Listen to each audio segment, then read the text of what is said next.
Números capítulo 11 diz assim, versículo 1: Queixou-se o povo de sua sorte aos ouvidos do Senhor. Ouvindo o Senhor, acendeu-se-lhe a ira, e fogo do Senhor ardeu entre eles e consumiu extremidades do arraial. Então o povo clamou a Moisés, orando ao Senhor, e o fogo se apagou. Pelo que chamou aquele lugar Taberá, porque o fogo do Senhor se acendera entre eles. Mas eu quero dar ênfase principalmente nesse primeiro versículo. Queixou-se o povo de sua sorte aos ouvidos do Senhor. Ouvindo o Senhor, acendeu-se-lhe a ira, e fogo do Senhor ardeu entre eles e consumiu as extremidades do arraial. Olha para cá, por favor. O contexto aqui do livro de Números está contando de como o povo era escravo de fato, do Império Egípcio. O povo era maltratado de manhã, à tarde, à noite, tinha que trabalhar de montão. Então o povo fez o quê? Começou a clamar a Deus. E Deus, ouvindo a oração de seu povo, afligido, o que Deus faz? Vou intervir, vou salvar vocês, vou tirar vocês daí. E tira o povo daquela escravidão. Porque eles estavam reclamando por aquilo que eles estavam passando, e com razão. O povo clama a Deus, Deus livra. Então Moisés conduz o povo para sair do Egito e para ir rumo à terra prometida. Eles começam a reclamar de Moisés.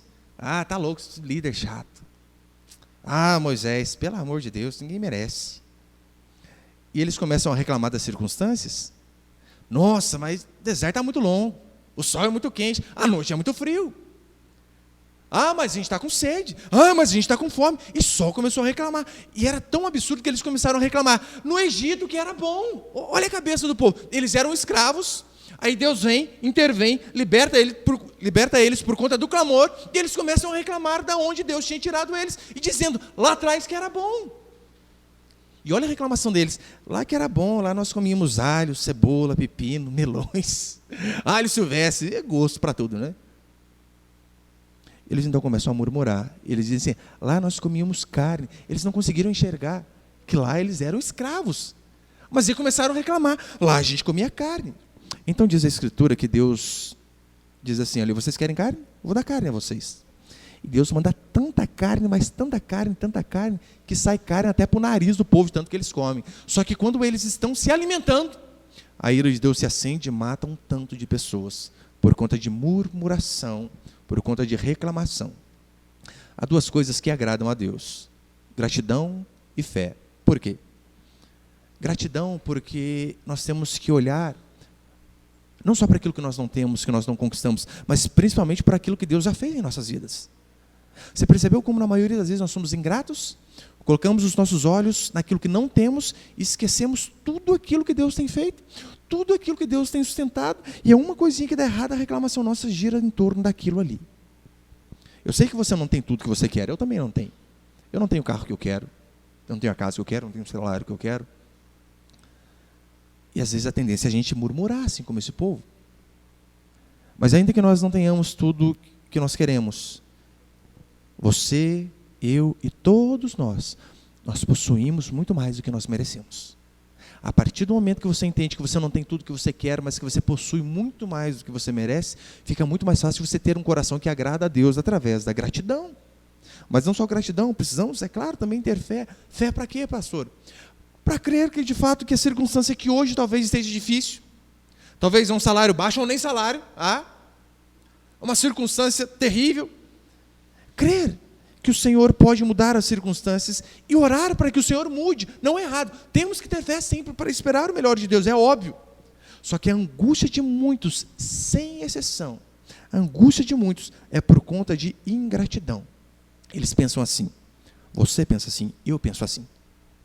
O dia em que eu tiver um salário melhor, o dia que eu conseguir trocar de carro, o dia que eu conseguir terminar a minha casa, ou o dia que eu conseguir ter uma casa, o dia que eu conseguir casar, o dia que eu conseguir os meus objetivos, aí então eu vou ser feliz. Ou seja, você está esperando que o seu externo mude, para que então o seu coração mude, mas não é assim que acontece. Primeiro você devemos mudar por dentro, o coração.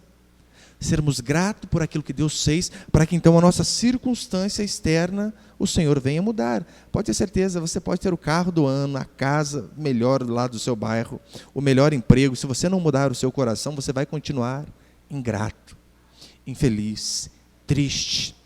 Alguns teólogos chegam a dizer que o caminho do Egito até a Terra Prometida era algo em torno de 30 a 40 dias de caminhada. É longe para Dedé, óbvio, né? 40 dias você andando é muita coisa. Lembra quanto tempo o povo levou? 40 anos. Há pelo menos duas explicações para isso. A primeira é que Deus fez o povo andar em círculo de fato, para que o povo não se lembrasse do caminho do Egito e voltasse para lá. Por isso que Deus fez o povo dar um monte de volta. Essa é a primeira explicação. Mas a segunda explicação, que talvez é o que se encaixa mais aqui nesse texto: povo ingrato, povo que murmurava, povo que reclamava de tudo. Por conta disso, a vida deles começou a atrasar. Pela ingratidão, muitos vivem mal.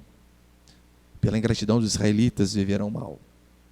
E é isso que acontece comigo e com você também, se nós não aprendermos a darmos graças ao Senhor por tudo que Ele faz. Eu quero passar alguns princípios aqui então, né? Primeiro, não se queixe da sua própria sorte. Aqui no versículo 1 é isso que nós lemos. Queixou-se o povo de sua sorte aos ouvidos do Senhor. Pastor, o que é sorte?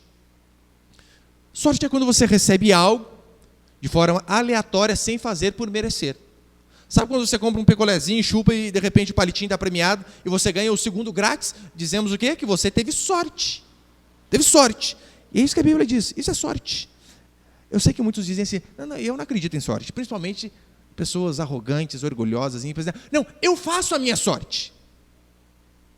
Sou eu que determino a minha sorte. Eu trabalho, eu consigo e eu faço.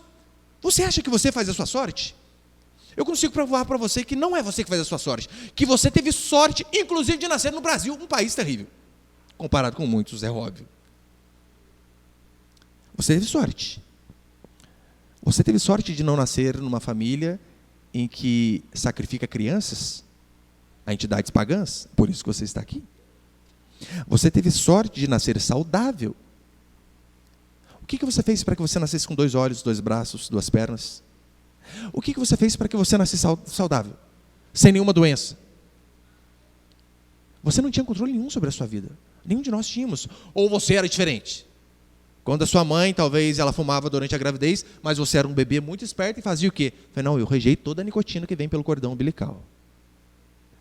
Quando sua mãe comia batata frita, cheeseburger, x-bacon, você fazia o quê? Não, gordura não, eu sou fitness desde aqui do ventre. Pegava o cordãozinho umbilical e fazia barra. Caminhadinha todo dia no útero. É assim que você fazia? O que dizemos de termos nascido saudáveis? Sorte. Uma vez eu estava aqui no centro da nossa cidade e eu vi alguns homens tentando arrombar uma porta de um carro. A princípio pensei que era ladrão. Cheguei mais próximo, tinha uma criança dentro do carro. E um sol escaldante. Quantos casos nós não vemos de crianças que morrem no carro porque o pai esqueceu, a mãe esqueceu? E, graças a Deus, eles tinham chamado a polícia lá, a polícia chegou e conseguiu abrir o carro. É aquela paradinha rapidinha que às vezes o pai e a mãe dá, esquece, fazer o que acontece. O que dizemos de um bebê desse? Teve sorte. Ou você já viu um menininho de 1 ano e 3 meses, assim mais ou menos, no carro, torrando lá dentro e abrindo a porta no peito. Não, que tá muito, eu vou sair daqui. Já viu? Não vê.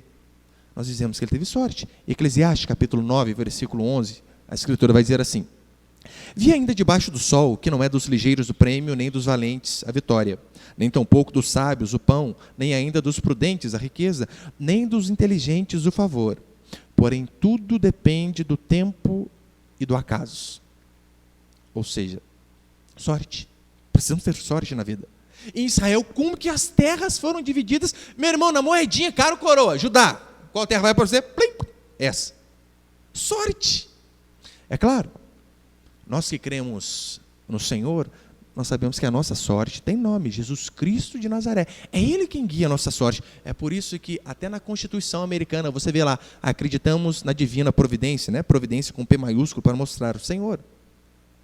Ele é a nossa providência, Ele é quem nos guia. No Salmo 16, o salmista diz assim: a sorte se lança no regaço, mas o Senhor procede toda a decisão. É aquela velha história, você joga o dadinho para o alto. Mas o Senhor escolhe o número que vai cair. Você não decide as coisas, meu irmão. Você precisa ter sorte em muitas circunstâncias. Por exemplo, aqui a maioria é pobre. Você escolheu não ser pobre? Lá no ventre da sua mãe você fala, eu gosto de emoção, eu quero aquele... Família pobre. Eu quero almoçar sem saber se vou ter janta. Não, eu quero nascer no Brasil. Você sai para trabalhar e não sabe se você volta.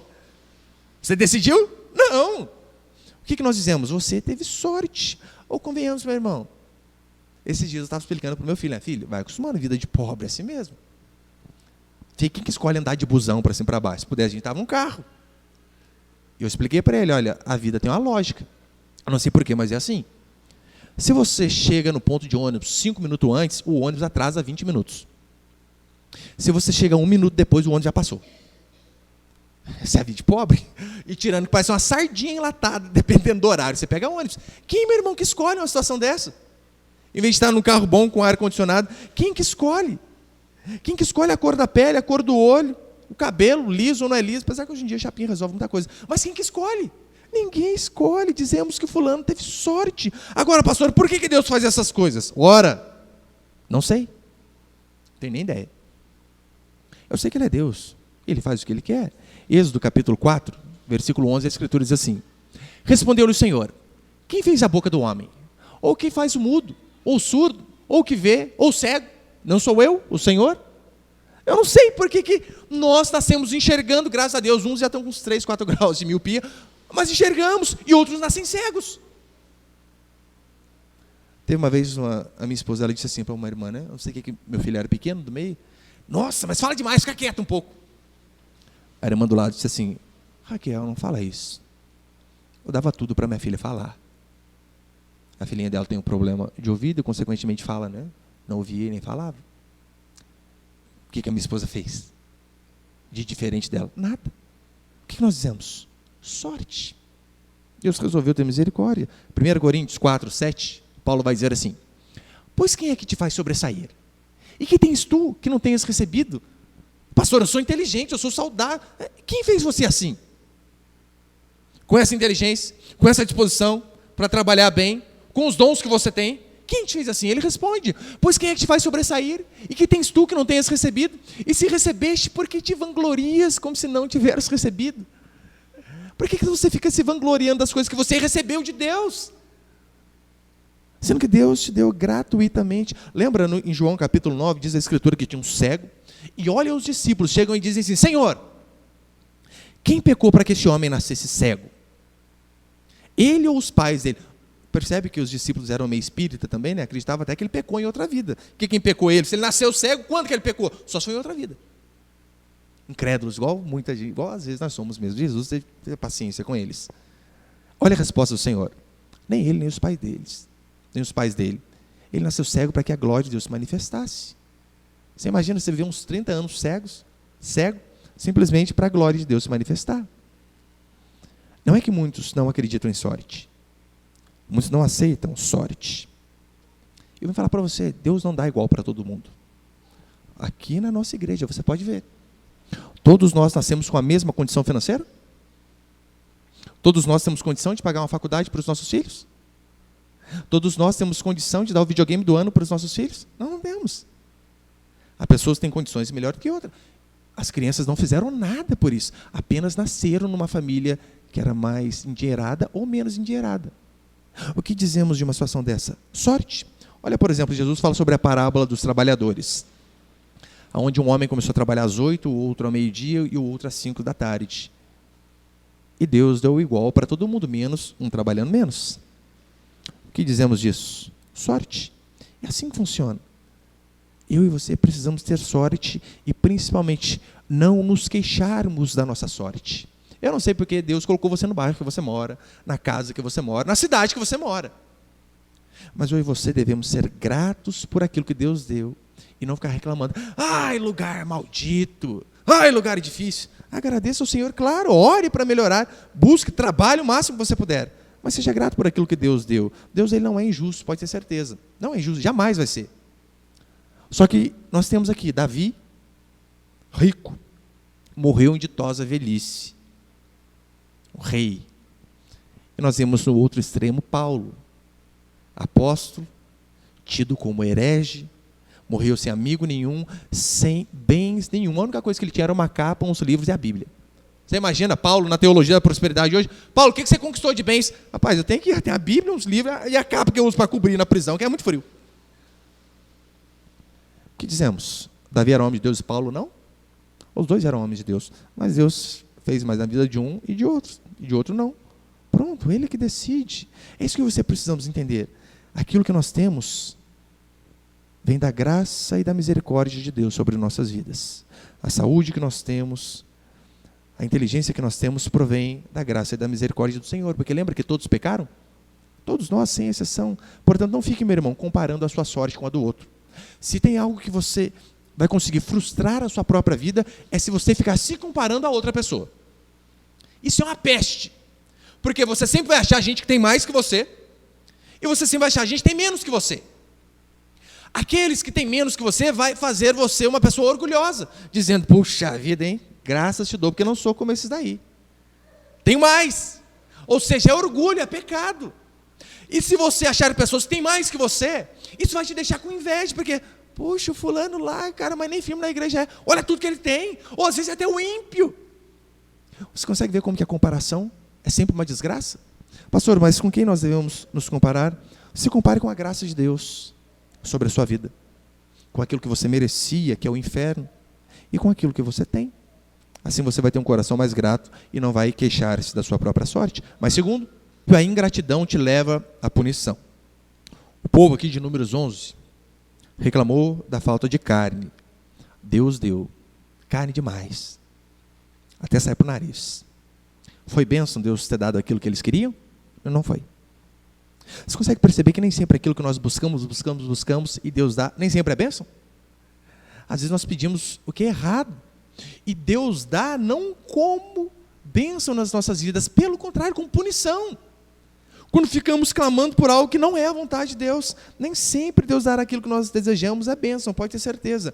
Já viu quantas moças eu vejo que clamam, Senhor, eu quero casar, e às vezes vê o rapaz e se apaixona, e porque o cara tem o gelzinho no cabelo, tem o olho claro, o cara tem dinheiro, só que não consulta a Deus para saber se aquele é a vontade de Deus. Depois se frustra, depois acaba angustiada, daí você pensa, pastora, mas não foi Deus respondendo a oração? Não, foi Deus punindo. Assim como diz o Salmo 106, concedeu-lhes o que pediram, mas fez definhar-lhes a alma. Ou seja, quando nós clamamos muito por algo que não é a vontade de Deus, e Deus dá, não é bênção, é Deus punindo o seu próprio povo. O povo de Israel, em determinada época, eles clamaram por um rei, porque todas as nações tinham rei, e eles não tinham. Por que eles não tinham rei? Porque era Deus quem reinava. Era uma nação teocrática, onde Deus governava. Só que eles diziam, não, mas calma aí, a gente vê a monarquia em todo lugar, que todo lugar tem rei, só nós somos diferentes. Esqueciam quem governava a vida deles, era o rei dos reis. Então eles começaram, nós também queremos um rei, queremos um rei. E Deus então encheu a paciência e deu o rei para eles. Sabe qual rei? Saul. Endemoniado, literalmente, demônio tomava conta do rei. Pastor, eu não consigo imaginar Dilma e Lula, ficou fácil? É o demônio, aquele povo. Porque o povo clamava por algo que não era a vontade de Deus, daí Deus deu com punição. Romanos capítulo 1, versículo 21, a Escritura diz assim, porquanto tendo conhecimento de Deus, não glorificaram como Deus, nem lhe deram graças, antes se tornaram nulos em seus próprios raciocínios. O que é nulos em seus próprios raciocínios? O povo é burro. E às vezes pede o que não é para pedir. O pecado parece que o cega. Em Romanos, capítulo 1, versículo 24, Paulo vai dizer assim, por causa disto o quê? O contexto aqui. O povo rejeitou a Deus. O povo não quis ser governado por Deus. Preferiu ser governado pela própria mente. E Deus diz, vocês são nulos em seus raciocínios. Vocês são burros. Deixa eu governar vocês. O povo não quis. Qual foi a consequência? Por causa disso, os entregou Deus às paixões infames. Porque até as mulheres mudaram o modo natural de suas relações íntimas por outro, contrário à natureza. Semelhantemente, os homens também, deixando o contato natural da mulher, se inflamaram mutuamente em sua sensualidade, cometendo torpeza, homens com homens, e recebendo em si mesmos a merecida punição do seu erro.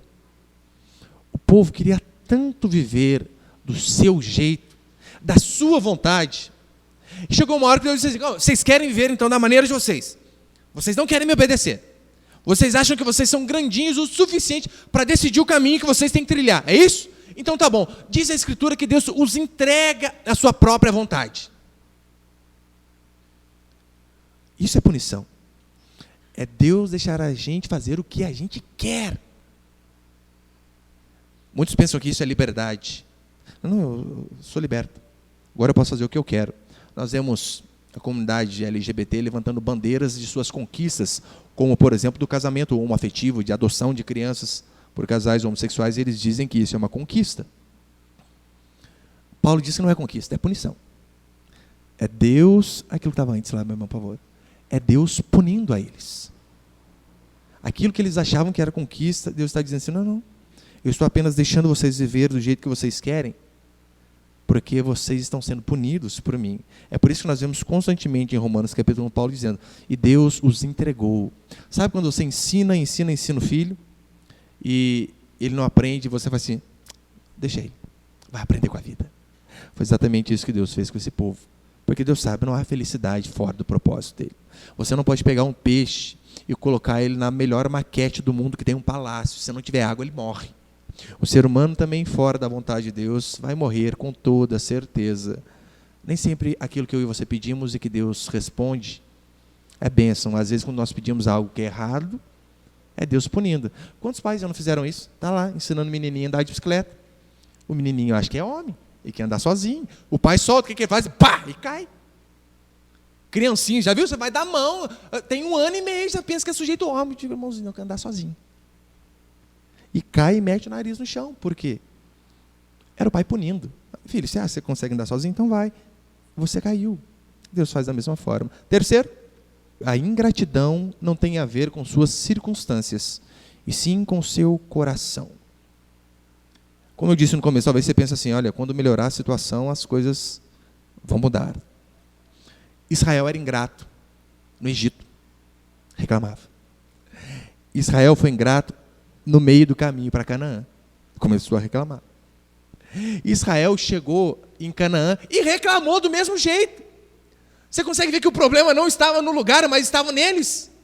É assim também comigo e com você. Quantas pessoas não são assim? Parece que nada está bom.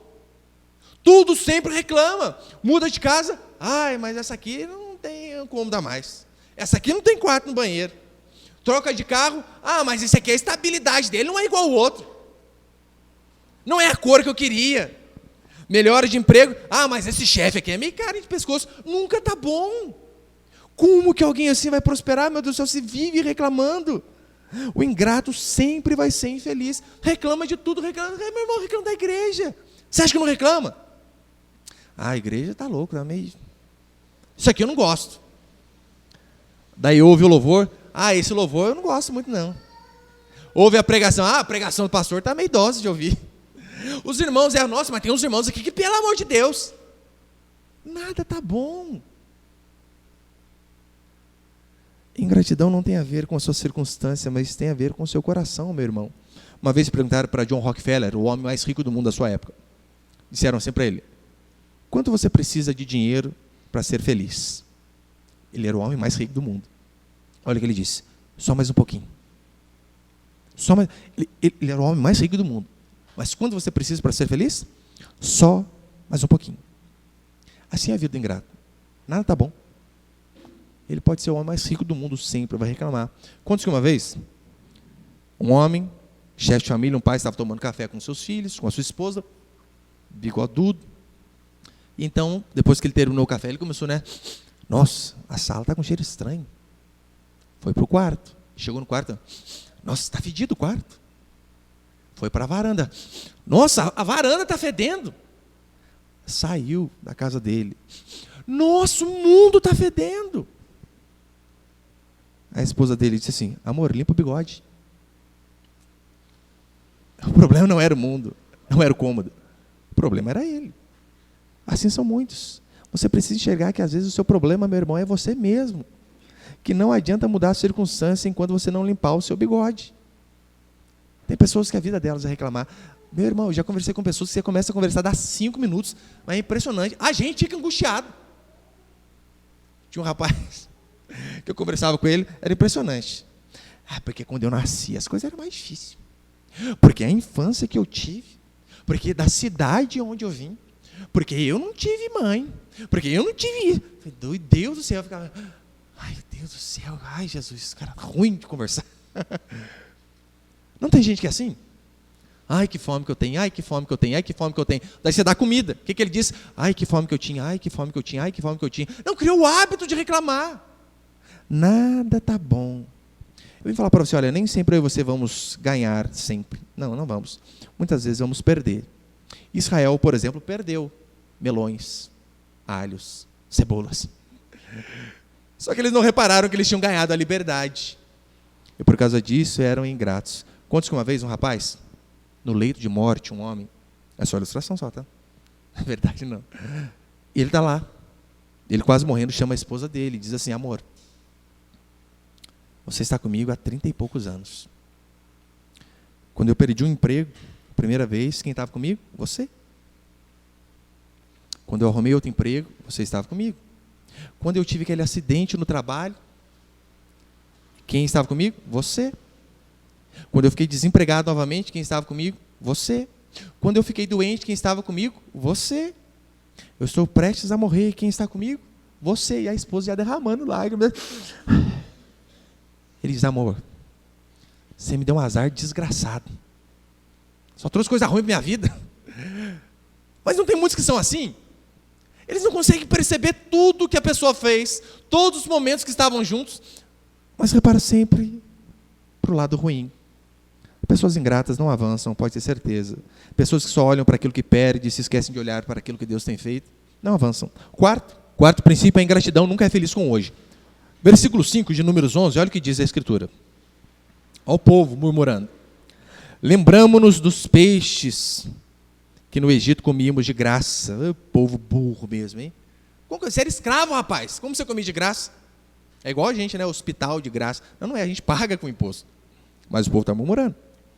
Lembramo-nos dos peixes do Egito que comíamos de graça, dos pepinos, dos melões, dos alhos silvestres, das cebolas, dos alhos. Misericórdia.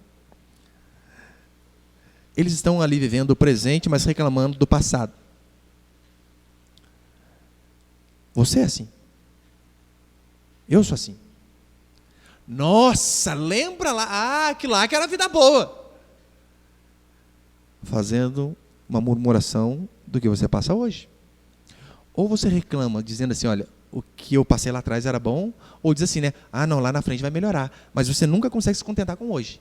Percebeu como que o ser humano é assim? Ele nunca consegue se contentar com o momento que ele vive, com o momento que ele está passando. A felicidade é sempre assim. O ingrato, ele sempre olha para trás, olha para frente, mas nunca consegue ser feliz hoje. Não são assim os adolescentes? Qual que é o sonho de todo adolescente? Fazer 18 anos. Porque ele acha que quando ele fazer 18 anos, vai acontecer algo miraculoso na vida dele, ele vai ficar mais maduro, ele vai poder tomar todas as decisões da sua vida. Você não vai, meu irmão, você não vai, minha irmã. Enquanto estiver morando na casa dos seus pais, você vai ter que prestar conta, não vai poder chegar a hora que você quer. É assim que funciona, a não ser que você trabalhe e se sustente. Daí você é dono da sua vida. Do contrário, pode fazer 18, 20, 30 anos, está morando com pai e mãe, vai ter que dizer sim, senhor, não, senhor, e obedecer, pronto. Daí pensa, quando eu casar que vai ser bom. Daí casa. Nossa, que saudade da vida solteira. Você sabe, solteiro tem esse privilégio, né? Às vezes os irmãos dizem, pastor, vamos não assistir filme. A gente vai assistir 3 filmes, começar 10 horas da noite. Você é louco, vai até outro dia. Tem mulher, tem filho, não sou menino mais. Adolescente é uma maravilha, né? Vai também, vara a noite jogando videogame. Meu irmão, você casou, esquece. Mas o que muitos fazem? Não vê a hora de casar.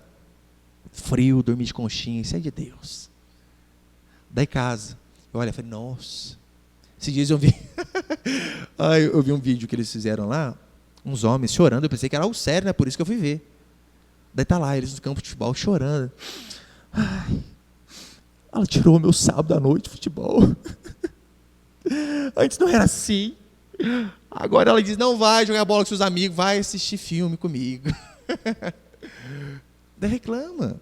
Nunca está feliz com hoje. Quer ser independente, quer ter o seu trabalho.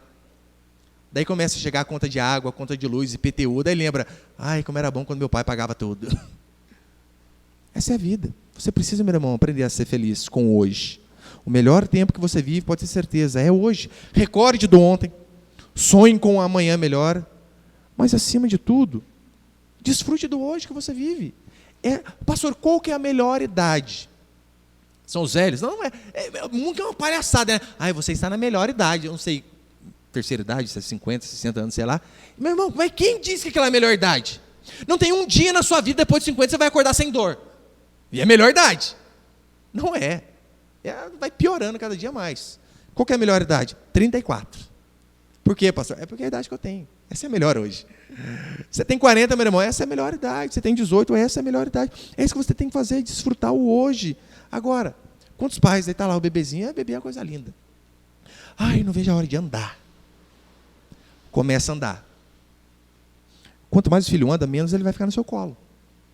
Daí você vai reclamar, ai, o tempinho que dormia no meu braço, não dorme mais, já era. Ai, não vejo a hora de falar. E começa a falar. Só que, nessas falas, muitas vezes vai falar coisas que vai desagradar você, como pai, como mãe. Daí você lembra, puxa, como que era bom antes que não falava coisas que me traziam pesar, que me ofendiam.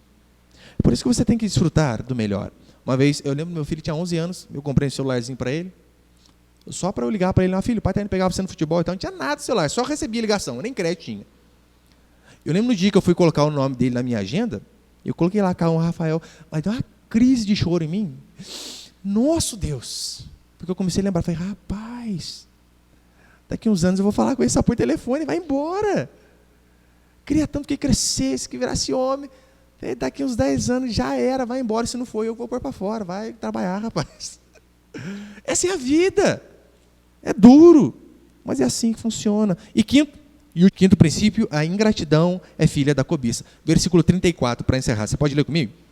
Números 11, 34, diz assim a Escritura. Pelo que o nome daquele lugar se chamou Quibrote Atavá, porquanto ali enterraram o povo que teve desejo das comidas dos egípcios. Por que chamou? Teve esse nome? Porque ali enterraram o povo que teve desejo da comida dos egípcios. Olha para cá, por favor. Deus puniu aquele povo matando muita gente. Muita gente. É por isso que esse nome aqui significa túmulo de cobiças. Deus matou o povo porque o povo cobiçou. E deu até um nome para aquele lugar, túmulo de cobiça. Para você ver como que a ingratidão é filha da cobiça. A cobiça é algo do demônio. Pastor, o que é cobiça? Não é você não ter desejos, é você desejar aquilo que não é seu, aquilo que você não pode, é você desejar as coisas de forma errada. Olha, por exemplo, o que Paulo diz em Colossenses 3,5. Fazei, pois, morrer a vossa natureza terrena. Prostituição, impureza, paixão, lascívia, desejo maligno e a avareza, que é a idolatria. Desejo maligno é nada mais, nada menos do que cobiça. Fazer morrer a vossa natureza terrena. Dentre elas a prostituição e juntamente com a prostituição, cobiça. Esse povo morreu porque foi cobiçoso. Como eu disse, há a diferença de você desejar algo e de você cobiçar algo de forma maligna. Há diferença entre você desejar algo que é legítimo, como, por exemplo, a Bíblia fala o exemplo de Ana. Ana tinha muito desejo de ter um filho. Então, ela desejou aquilo ardentemente, orava, até que Deus deu Samuel. Sara, da mesma forma. Ela via a outra lá tendo filho e falava, Senhor, eu quero ter um filho, eu quero ter um filho. Teve filho. Esse é o desejo correto. Agora, cobiça é quando você não apenas deseja o que é mal, mas talvez você deseje até aquilo que é correto. Só que com uma motivação errada. Como assim, pastor? Todo pastor deve orar e trabalhar todo dia para que a sua igreja cresça. Todo dia. Esse é o meu objetivo, que a igreja cresça cada dia mais. Eu quero ser fiel, mas eu quero ver a igreja de Deus avançando. Todo pastor precisa ter esse objetivo. Porque, óbvio, quanto mais pessoas vêm para a igreja, mudam de vida, se convertem, menos pessoas estão se perdendo no mundo. Quando mais pessoas passam a entrar no reino dos céus, menos pessoas estão condenadas ao inferno. Mas eu posso ter esse desejo correto com uma motivação errada. Como assim? Eu querer que nós venhamos a mudar de salão, para um salão maior, a igreja cresça cada dia mais. Sabe para quê? Para mostrar para aquele que não me ajudou, vai se arrepender. Ah, ó, quem que falou que eu não ia dar em nada, hein? Olha o tamanho do império, da igreja que eu tenho. Você consegue ver que um desejo legítimo, que é ver vidas sendo salvas, com a motivação errada, pode ser algo maligno.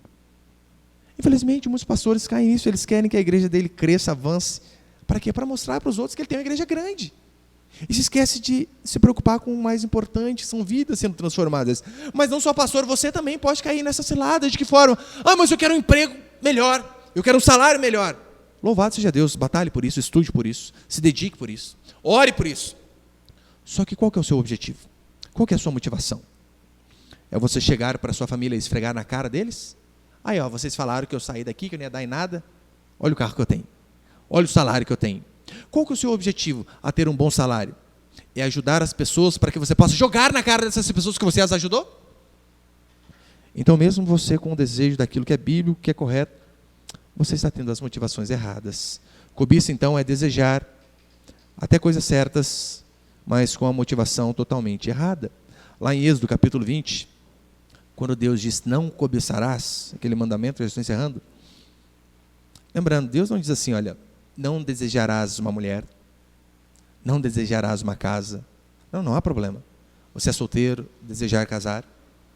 Você que não tem casa, desejar ter uma casa. Não há problema com isso. O que Deus diz em Êxodo 20? Não cobiçarás a mulher do teu próximo. Não cobiçarás a casa do teu próximo. Os bens, o gado, as coisas que o próximo tem. Isso você não pode. Cobiçar é você desejar aquilo que é do outro. É você desejar para esbanjar. Isso é errado. Tiago 4, versículo 2, olha o que Tiago diz. Cobiçais e nada tendes. Matais e invejais e nada podeis obter. Viveis a lutar e a fazer guerras. Nada tendes porque não pedis. Eu sei que às vezes nós só vemos essa parte do versículo, né? Peça para Deus. E devemos pedir. Mas olha o que ele diz. Nada tendes porque não pedis. Pedis e não recebeis. Por quê? Porque pedis mal, para esbanjardes em vossos desejos. Por que às vezes você não tem aquilo que você está pedindo? Porque às vezes sua motivação é errada. Você quer esbanjar. Por que talvez você não conseguiu um emprego melhor? É porque você quer esfregar na cara do seu parente lá que falou que você não ia conseguir entrar naquela fábrica, naquela firma, naquela empresa, naquele concurso. Enquanto você tem a motivação errada, pode ter certeza, Deus não vai fazer. Enquanto você quiser esbanjar nos seus próprios prazeres, Deus não vai fazer. Se você cobiça apenas para mostrar para os outros, o Senhor não tem obrigação nenhuma em fazer o que você está pedindo. Portanto, desejo é isso. Pensa comigo, hoje em dia, carro não é luxo. Carro é necessidade. Tudo que a coisa vai fazer precisa. Quem tem criança, muito mais. Carro é quase que uma necessidade. Não que você não viva sem carro. Dá para viver, é óbvio que dá. Vai ficar só com as pernas fortes, pedalando, andando, caminhando. Mas dá para viver, claro que dá. Agora, uma coisa é o seguinte, é você orar a Deus, falar, Deus, eu preciso de um carro. Eu preciso levar os meus filhos para a escola. Eu preciso trabalhar. Eu posso ir à igreja com o carro. Posso levar mais pessoas à igreja com o meu carro. Essa é a motivação correta. Agora, se você diz assim, Senhor, me dá um carro. Me dá um carro porque eu não aguento mais, todo final de ano eu chego na festa da minha família, de busão. Isso é vergonhoso, Senhor, eu quero mostrar para eles que eu também tenho carro. Você consegue perceber como às vezes o desejo por algo que é até necessidade passa a ser maligno por conta da sua motivação, porque você queria mostrar para os outros e nada mais. E o que a Bíblia diz é que eu e você devemos fazer morrer essa natureza terrena. Essa é a diferença do crente para o ímpio. Não é que o crente, ele não é tentado à cobiça. Somos tentados constantemente. A diferença é que o crente luta contra a cobiça, enquanto o ímpio se entrega a ela. Nós sabemos, meu irmão, eu já vi um tanto de gente dizer assim, né? Pastor, eu queria que você orasse para mim, porque tem muita gente com inveja de mim. Um monte. Mas nunca na vida, faz quantos anos que eu estou na igreja? 13 anos. Nunca ninguém chegou e falou assim, pastor, eu quero que você faça uma oração para mim, porque, pastor, estou morrendo de inveja. Nunca. Todo mundo tem inveja dele. Mas ele nunca tem inveja. Você tem. Eu tenho. Nós somos tentados quanto a isso. Eu lembro até hoje, o dia que meu primo construiu a casa dele, vem aqui para você ver, eu falei, vou. Eu já entrei orando, Senhor, me livra da cobiça, abençoa ele cada dia mais. E que casa linda, meu Deus do céu!